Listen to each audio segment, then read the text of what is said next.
So the microbiome is your body's ecosystem. As you know, in nature, if one thing goes awry in the ecosystem, it affects everything. One interesting fact that most people don't know is that we are more microbial than we are human. Our microbes outnumber our human cells by a factor of 10 to 1.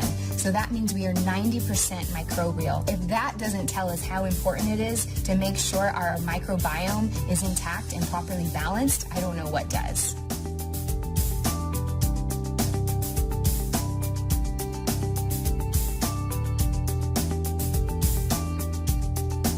The interesting thing is that our paradigm around medicine for the last 70 years is that we should kill anything that is a pathogenic threat.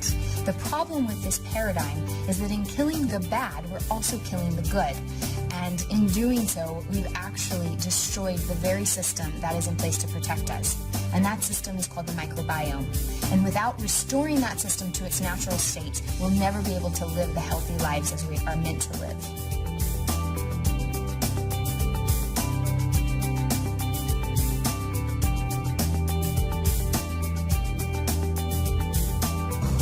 Challenges is that probiotics have to get through the stomach acids and enzymes into the intestinal tract alive to have their effect. Many probiotics on the market fail to keep the probiotics alive in significant numbers through the stomach. There is a substantial number of probiotics that are on the market today that are not effective. And unfortunately, that's because a large percentage of probiotics are manufactured in capsules. Capsules is not the most effective delivery technology for probiotics. And the reason that is because probiotic powder is hygroscopic. It's freeze-dried. It's lyophilized. They're fermented in a nice warm atmosphere. They want to get back to where they were fermented from. Just like babies are born in a nice warm womb, they prefer to be there, and they're exposed to the air when they're born and they cry. Well, probiotics die. And so probiotics are hygroscopic. They're seeking out moisture wherever they can find it. And capsules, unfortunately, have anywhere from 3 to 13% moisture. And so the probiotic powder inside the capsule will literally start wicking the moisture away from the capsule shell and start killing the probiotics inside that capsule. There's really 3 things that are detrimental to probiotics: heat, air, and moisture. And unfortunately, with capsules, you have 2 of those elements present. You have the moisture level of the capsule shell itself, plus you have air captured inside the capsule. So if you ever pick up a capsule and you shake it, you can hear the powder inside. Well, that means it's not compressed in there. That's also detrimental to the probiotics, and it starts killing the probiotics inside the capsule. So when somebody buys a probiotic in their health food store, in some cases they may not know when that product was manufactured. And so at the point that they buy it, they may not know if there's any probiotics even remaining alive in that probiotic capsule. And if there is, once that capsule breaches in the stomach acid, less than 4% of those organisms are going to survive to actually reach the intestinal tract alive. You have some probiotic products that are in powders. There's no protection for the probiotic organisms if you take it in a powder form, so it's immediately attacked by the stomach acids. And also now you see some probiotics that are in liquid form. So the likelihood of that surviving through the stomach acids is very slim.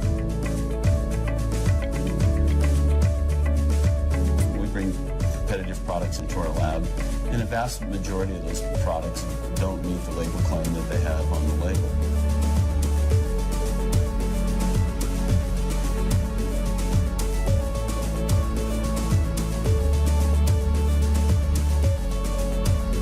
Tract technology is a step forward in probiotic supplementation that allow a higher percentage of the organisms to get through the stomach acids into the intestinal tract and then release them in a controlled manner throughout the intestinal tract.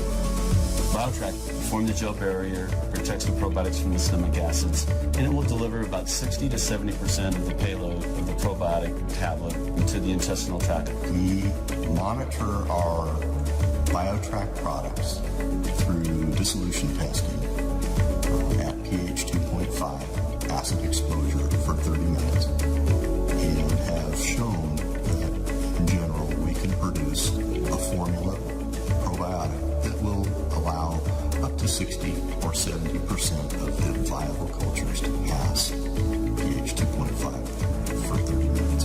unprotected cultures, such as cultures in plain capsules, might only allow 4% of their viable product through the stomach. So if you go into your favorite health food store, lots of times you'll see where probiotics are in a refrigerator. Well, I can almost guarantee you that those probiotics are probably either in powder form or they're in capsule form. That's because they almost have to be refrigerated to maintain their shelf life stability in the bottle. Whereas the LifeVantage technology ensures shelf life stability at room temperature, which is about 70 degrees. And so we have several patented processes for treating those probiotics sort of with kid gloves. They're very sensitive probiotics, and so we treat them very gently. In addition to proper supplementation with probiotics, we highly recommend that you focus as much as possible on a diet high in plant-based foods. The more fruits and vegetables you can eat, the better. Studies have shown that our bacterial makeup can change within a matter of days based on the food that we eat. And we also know that prebiotics are so important, and those come from indigestible fibers that make it past your stomach into your small and large intestine so that they feed the actual probiotic organisms.